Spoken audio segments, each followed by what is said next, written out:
What's up, nerd geeks and gamers alike? It's your boy Nerdy Nick, back with another video. This time, we're gonna kick it a little sentimental and talk about that one thing that gets all of us into collecting. Nostalgia. Stay tuned.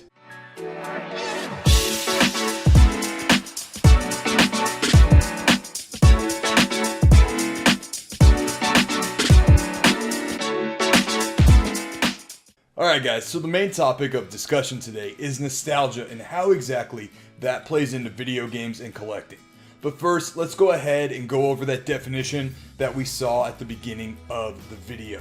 Okay, so the definition says, a sentimental longing or wistful affection for the past, typically for a period or place with happy personal associations. So essentially, it means like you're missing the past, whether it's a certain time specifically in your life, say like a childhood, or just in general, but with a stronger feeling rather than just generally missing the past. So like, do me a favor, let's go ahead and do a little practice something here, okay? Close your eyes. We're gonna evoke some of that nostalgia right now so we can really get in the setting for the discussion.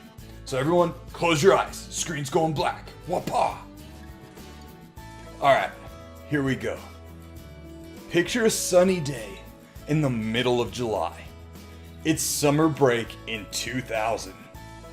You're at a public pool and nothing is stopping you and your friends from having fun. Super soakers are spraying, kids' laughter and chatter fills the air. A lifeguard whistles periodically at you and your friends to stop running around and obey the rules. You and your buds cheers with your juice barrel drinks as you plan on whose house you're going to afterwards for an awesome session of Mario Party. Alright, now go ahead and open your eyes. That feeling you just got? If you are the appropriate age and had this similar experience, is nostalgia. I know there are some of you who are younger or maybe even older and you were already a full-blown adult at that time, but if you're someone like me who's in their early 30s, this was definitely a time and experience that you had in your life. Nostalgia also though has some very high highs and very low lows. Everyone handles the waves differently. Dude, you got the best barrels ever, dude. Just like you pull in and you just get spit right out of them. And you just drop in and just smack the lip. Whoop-ah! Drop down, snap, and then after that, you just drop in, just ride the barrel and get pitted, so pitted like that. And sometimes you can start at a really high peak of that endorphin that nostalgia gives you, but then plummet straight down because you start to realize that time in life and stuff, as grand as it was, it's probably never gonna be like that ever again. And that's a hard feeling to let go and truly understand, digest it, and accept it, really. Sponsor Billeries? That means I'm not allowed to have fun anymore for the rest of my life. But let's go ahead and talk about how nostalgia plays into gaming and collecting. So right, in collecting, nostalgia can be, or actually is, the driving force behind collecting as the hobby, right? So some people collect and have gaming libraries just because, you know, they're trying to make up for certain things that they missed out on in their childhood, whether, you know, like you were born after a console had come out or whatever, or maybe even like, I don't know, you just didn't have the expendable income that you do as an adult, right? But for myself and many more out there, nostalgia actually pushes us into collecting. It is that driving force. For instance, right, when I'm in my game room, I'm surrounded by my games. But to me, they're not just games, they're memories. Each one of those boxes that has, whether it be a disc or a cartridge, in there, it's not just a game, it's a memory. It's a pseudo family photo album or family video. Like when I pick up a copy of NFL Blitz on my PS1, I immediately think of when I got the game. I was 9, right? Just left the hospital. Whew, it was brutal. Just left the hospital after getting my tonsils taken out. Is this real life? My dad took me to Toys R Us for being a trooper and going through that surgery, right? When you're 9 and you're going under the knife, dude, it can be pretty terrifying, especially when they're cutting out a part of your throat, right? I just remember going home and putting the game in the PS1, and me and my dad, we played for like at least an hour and a half, and it was so hard not to laugh at all the outrageous hits and everything that the football players would actually say to each other during the game. It's nuts. Like, whenever I look at it, that's where it takes me to. It takes me back to that time with my dad. Another example of this, transportation via nostalgia, right, would be whenever I look at one of my copies of whether it be Mortal Kombat or Super Street Fighter 2 on the Sega Genesis. I'm taken back to being that 6-year-old nerdy Nick, right? Just a little dude hanging around with his friends. They would all come over, whether we'd be hanging out in my bedroom when the Genesis wasn't there, or in the living room, right? The big box Zenith TV, and the Sega Genesis would be hooked up there. And we would all just try to see who could pull off the best fatalities, right? If anyone knew how to do them via, playground, meetings and stuff, trading codes and this and that, or trying to see who could actually make it all the way to M. Bison and win in Super Street Fighter 2. Oddly enough, though, there is something nostalgic about even a modern game like Fortnite for me. I was thinking about this for a while, and I think it might just boil down to like a couple of things, right? So, I think with Fortnite, it has to do something with the color scheme, maybe something about the environments as well, but also too, I think it is just the pure kind of innocence and childlike mannerisms of all the characters within that game. I don't know. Maybe I'm crazy. Let me know down in the comments if that game has that same effect on you. I know best friend Josh and I, when we were talking about this on the N Squared podcast, he actually agreed. And it's just weird. We can't really put our finger on it. But anyways, some of the games that I was talking about that I have, right, that bring me back to that nostalgic feeling, they're not my original childhood games. They're not like the copies I had when I was a kid. So as we become adults, we have purchasing power now, right? We've got that expendable income through earning money by slaving away and working, 40 plus hours a week. So it is really cool, right? I love seeing that nostalgia wave hit someone for the first time at a convention. It's almost like a blissful moment. You're out, at a table, you're kind of going through things, and then your buddy will pick up a game and go, "Oh man, I remember this!" And then they'll go into their own warp zone, and it puts us right back into a moment where we're connected to that game, or they are, whatever which way works, right? You'll most likely tell your wife, your husband, your friend, or whoever's with you a very personal memory attached to that game, and it's really something special. I don't know if anything could be more blissful, but also vulnerable when you're telling that story, right? Because you're in that absolute euphoric, again, blissful setting in your mind, and if they don't necessarily connect at all, they're not going to get it, and that could also bring you down a little bit and kind of bum you out. And that's what I was talking about with the highs and lows of nostalgia in video games and video game collecting. So whether it's yourself or, a friend that's with you and you're, browsing through games and whatnot, like I said, bringing it back to a table at a convention, for example, right? After you go through the ooh-ah moment of everything, more often than not, you're gonna buy the game. And then it's gonna start an itch to collect the rest of the games that you had when you were a kid that you most likely lost to time. Whether it be yard sales, like my mom, after I moved out from her house, 2009, when I graduated high school, sold my Sega Genesis with at least like 50 games for $5. What an idiot!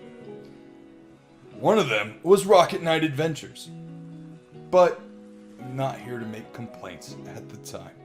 So, anyways, the nostalgia attached to those games will drive you to pick up more and more, and every time you do, you're going to get that same dose of nostalgia, and it'll last you for quite some time. You'll smile uncontrollably and step back into that warp tunnel for another trip. Before you know it, you'll have yourself your own game room, and every time you're in it, you'll be surrounded by all those memories. You may not even be able to play all those games all the time due to responsibilities, life, having a job or something like that. It's the fact that all the games are there. And again, those games are photo albums. They're photo frames. They are family home movies. That alone makes your collection priceless.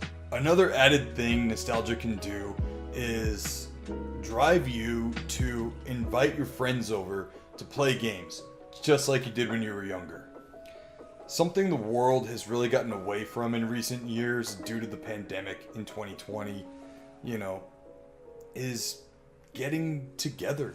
I feel like that's still, even though rules are lifted and everything, I still feel like people have gotten used to being isolated and kind of antisocial because of everything that we had to go through during that time. At least that's been my general experience, outside of the convention scene. But let me just say this. All you gotta do is pick up that phone and call that friend who you might not see enough or haven't seen in a while and invite them over for a game night. That is going to be able to give you the opportunity to create more memories of fun-filled nights, kicking back on the couch, playing the newest Mario Party, just like you did all those years ago after that long day at the pool. While the pandemic did take a lot of things away from us for a while, it really is up to us to keep that spirit of togetherness alive. It's not just like the we're all in this together kind of thing, the hoorah. It's really about getting together. You have those memories of being with your friends because you were with them. It's hard enough being an adult as it is. We all have our own things going on and our own lives to live. But we're not supposed to do it alone. And as you get older in life, you can't just have your childhood to look back on in those nostalgic times. There's that phrase that goes, I wish I knew I was in the good times when the good times were happening. Or something along those lines. What if those good times are right now? And what if all that's stopping you from really having a good time is picking up that phone, calling up your pals, and say, guess what? I'm gonna kick your ass at Mario Party tonight. Or, you're gonna eat my dust. Let's race. If we're all fortunate enough to live a long and full life, these memories will last with us for years and years and years. Just pick up your phone. Create some Nostalgia for the future with those who matter. And one more thing I just wanted to piggyback off of the togetherness is, yes, there is online gaming, right? With the modern consoles and everything nowadays, it is basically a industry standard to have. But even though you can game online with your friends and your pals, there's still nothing like having those laughing moments in person. You know, surrounded in a room by your friends, you got pizza smelling, filling up the air, you're all drinking brewskis or sodas or whatever it is, and you're all just having that time together. There's no time like the present, right? That nostalgia for the future. However, I will say that nostalgia also comes with its user beware warnings as well. While it is refreshing to look back and ponder on the past and all those great memories, it can prevent us from living and being in the present. It can be so easy, dude, so easy to get wrapped up in all those great warm and fuzzy feelings, but ultimately being left stuck there. The places that it takes us to are essential core parts of us and are really like the building blocks of us today. We wouldn't be who we are without those times and without those experiences. But we should never object to stay there. We need to be thankful for where we are now. And we need to be aware of life, again, like where we are. It can be a harsh reality that we can like never really truly go back to those times and those places though. And it's something that I myself struggle with a lot. I'll admit it, man. There's been occasions where I wish nothing more than to just go back. To just be that kid in the 90s again. You know, simpler times.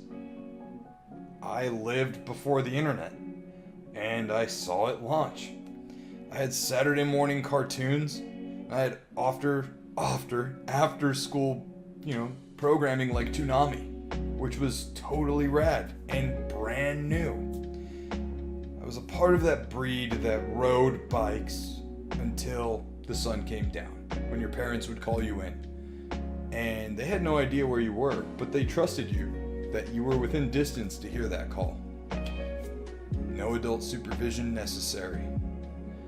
I also got to see WCW versus WWF in the Monday Night Wars during like what is now called the Attitude Era. Professional wrestling was wild back then. But, the point is, even all those summer days, with no adult supervision and stuff, as fun as they were, can't go back. But this is also why I really encourage you guys to get together and game with your friends. Because you never know when that chance to do it again is going to be gone forever. It is a sad truth, but life happens. And a lot of things happen unexpectedly. So never take your time here in the now for granted. You never know when it's going to be your last opportunity to hang out with your friends and just tell them how much you love them and care for them. And the great thing is too, you're setting yourself up for nostalgia to look back on in the future. I always will encourage you guys to spend time with those who you love and care about. So in closing, I'll say this. Nostalgia is awesome. It's a great part of life, and it's a really cool tool to allow us to feel certain things that we don't necessarily feel all the time anymore. Whether they're memories that are stored up in an 8-bit cartridge, or perhaps a disc that is formatted to read-only memory. And for some of you younger gamers out there who are watching this, it might just be that downloaded game that you just aren't ready to delete off of your hard drive yet. Hold on tight to those memories though, but don't be afraid to make new ones. And hey, who knows? They just might be as good, if not better, than the old ones. Alright guys, take care.